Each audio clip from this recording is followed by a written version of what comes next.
My sweet summer's gone. She left me here with sand in my bed. She played me all night long, but I do it all over again. Whoa. My sweet summer's gone, and all my meals she made it. What's up? This is Jared from the Dirty Heads, and you're watching Under the Gun TV. We wanted to go in a little bit of a different direction, but kind of get back to our first album, Any Port and Storm, where it was a little bit bigger, a little bit more up-tempo, and add a lot more hip-hop. Mm-hmm. It's just, it's just the evolution of the band, I think. It's just us as people and us as musicians. It's where we wanted to go, and we're really proud of it. We did Cabin by the Sea, and we did the acoustic album, so we wanted something a lot more hype and a lot more dynamic on this album. Yeah, the shows have been crushing. A lot of them have been sold out. We're playing bigger venues because we have such a rad package with Air and Pepper, so we get to play bigger, cooler venues.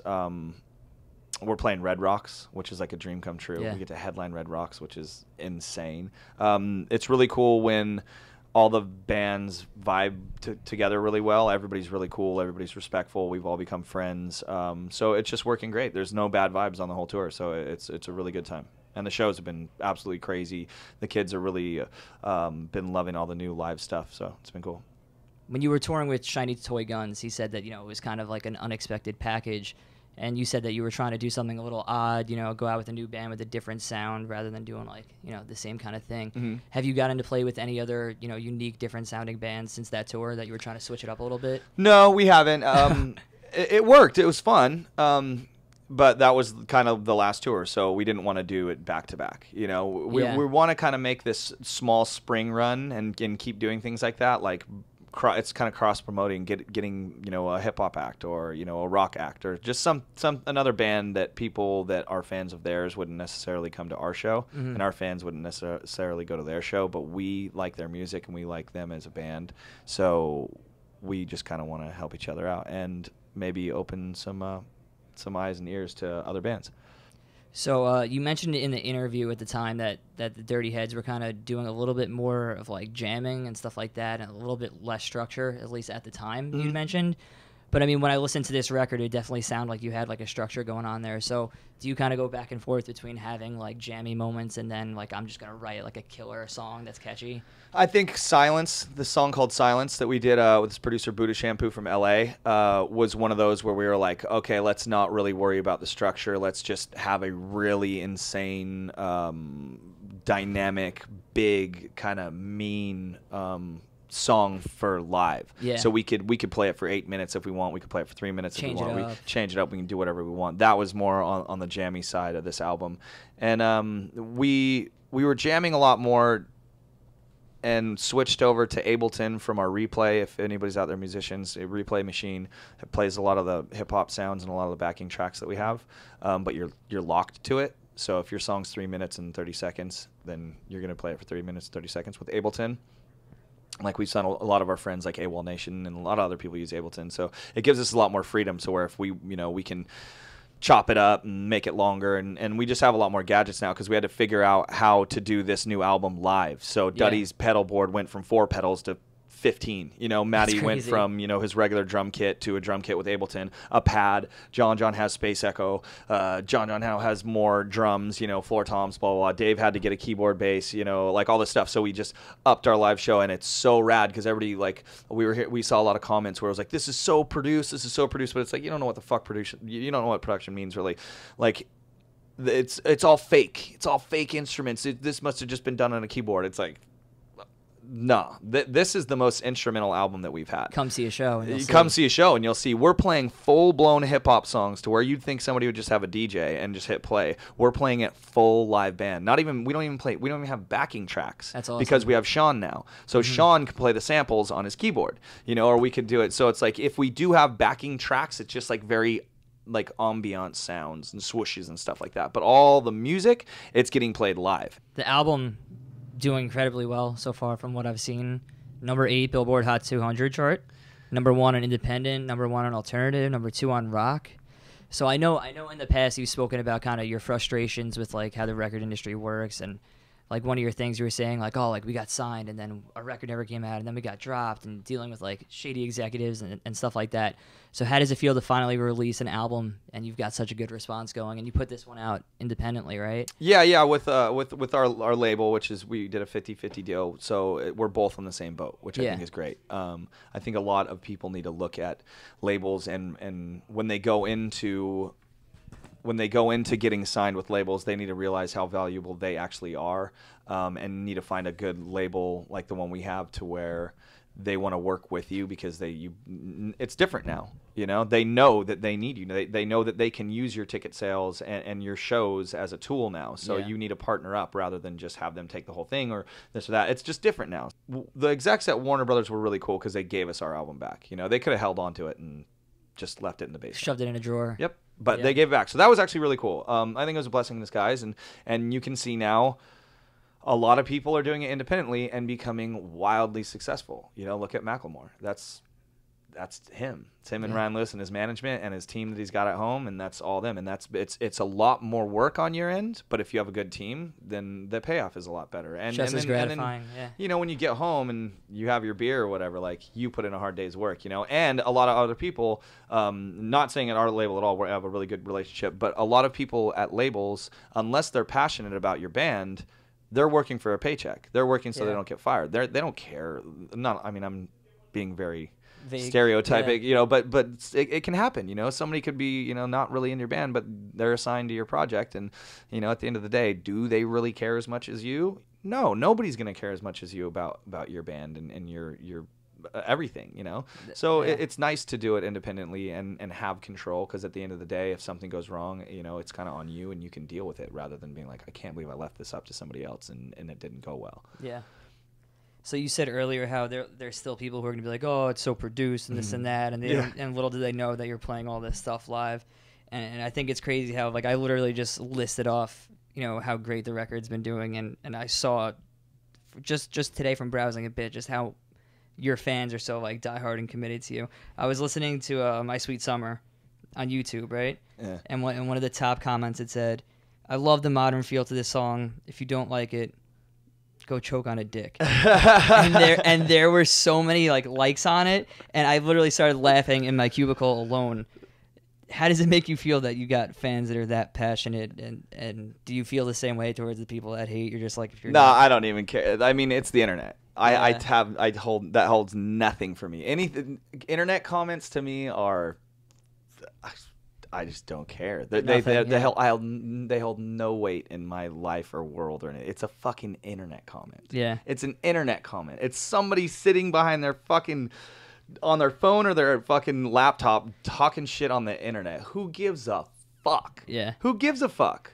Like that and most people just talk shit I've said in other interviews. It's the internet. Yeah. I don't care if you could be the best. You could be a model and be the hottest model in the world. You could be in a band and be the best band in the world. People are still going to talk shit on you just to talk shit, so that other people can talk shit to them, so that they can sit on there and, oh, did you see what I did? Blah, blah, blah. It's like, who gives a fuck? If people want to talk shit on the internet, cool with me. Half that shit to me is funny. I like it. If you burn us, make it funny at least.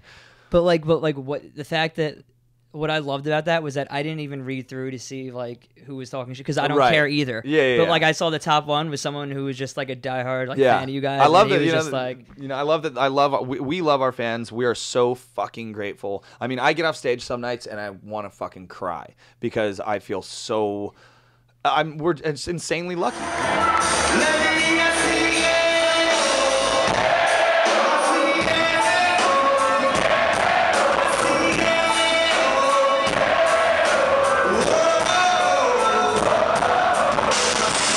You know, there's people in the United States, around the world, that, fuck, dude, they can't even get jobs. There's fucking dudes with PhDs that are working at fucking, being waiters and shit like that. You know, it's insane that people, in the economy, it's really hard for people to work, and we're still doing literally our dream from when we were younger. So for us to be doing this, we're so lucky, and it feels so good to have fans like that. So we really do love them, and we really are grateful. It's not just something we say to keep getting people. It's just like, fuck, dude.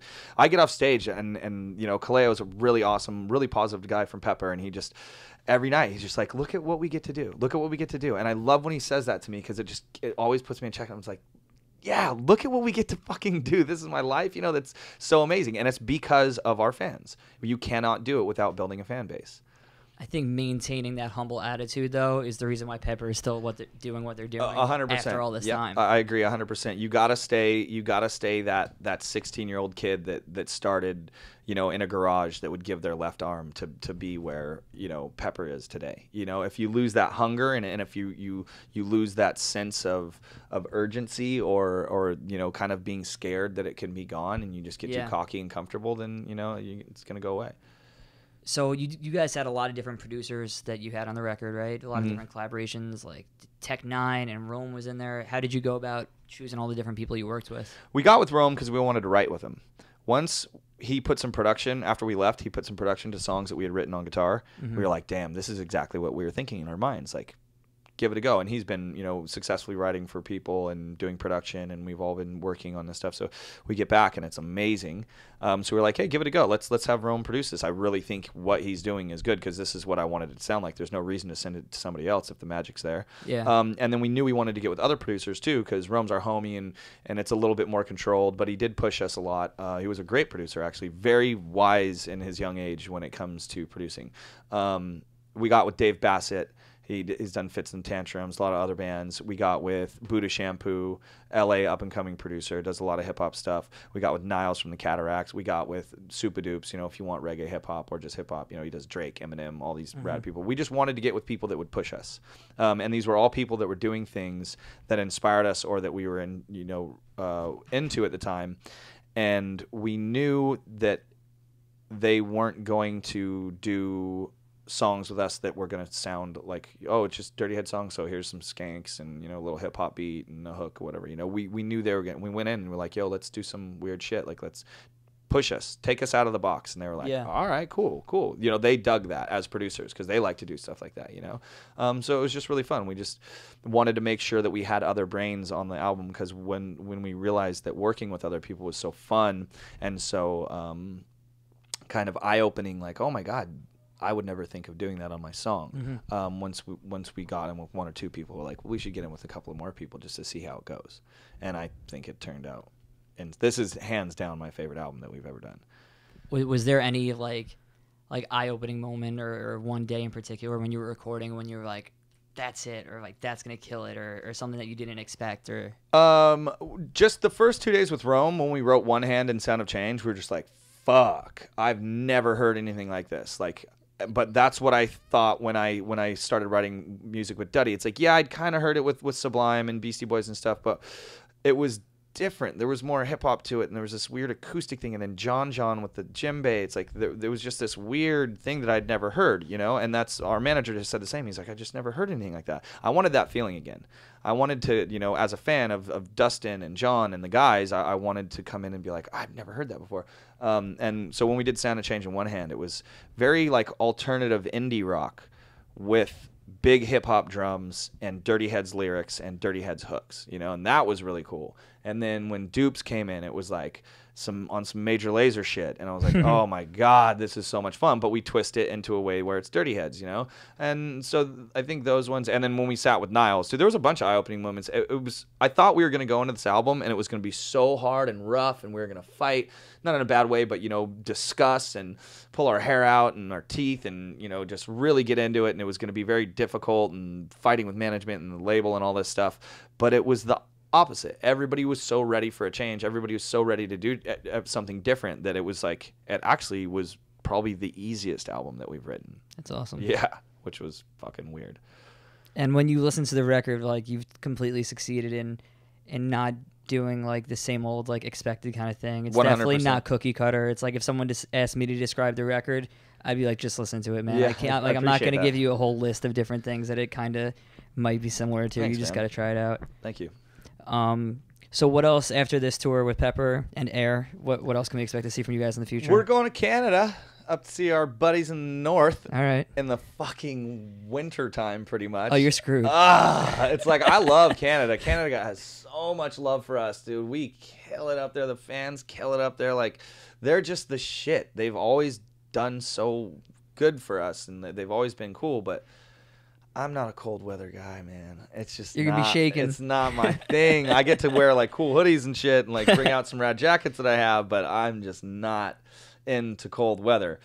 So we go up to Canada for 2 weeks, and then speaking of cold weather, we hop the pond and go over to the UK and Germany for another 2 weeks. So we're doing a small run in the fall. Actually, no, it's longer than this one. I think we're doing a month and a half. It's like Canada, and then we get over to the east coast of Canada, and then go over to the UK and Germany, where we've been trying to, trying to get over there and play some shows and show some Dirty Heads love to some people over there. We played Warped Tour over there, and we're totally surprised. We had a meet and greet, and there was like 200 people. We're like, nice. We didn't even know 200 people knew we were in UK. Then we played an acoustic thing. There was like 300 people. Then we played our live set, like our full set at the Warped Tour. And the little room that we were in, it was probably only a 400-person room, but it was at capacity. And everybody knew the lyrics. We're like, holy shit, we have fans in the UK. All right, we got to get back over here. So now we're going back over there, and we're going to grind it out and do what we did here and hop in a van and just start over from square one and do what we know works, and that's go connect with people and meet them face to face and try and grow a fan base. It's funny because like a lot of your songs I feel like are definitely like laid back, like Cali vibes, summertime, hanging out kind of thing. What is it like playing those chill like summertime songs in somewhere like Canada in the dead of winter? Yeah, I think it's cool because I think it'll make people feel that vibe that they're missing at that time. But that type of shit really doesn't work it doesn't really translate that well over in Europe. Like there's just a lot of these bands in this scene that we're in that's growing. It's not really that big over there. If you're going to be a reggae, we're not a reggae band, but if you're going to do reggae style music and shit like that and have that vibe, and in the UK you got to be a real serious dude. You got to be like from Jamaica. You got to be like Barrington Levy or something. You got to be fucking Yellow Man, like living there, like an OG, Pato Bonton. Like you got to be an OG, exactly. A lot of them moved over there, so they like real traditional shit. So when some white kids from California come over playing reggae, it's like kind of like so it's hard to break over there. But I think that with this new album, it's so much more broad and a little bit less reggae and a little bit less California, a little bit more just international from us traveling and growing as people.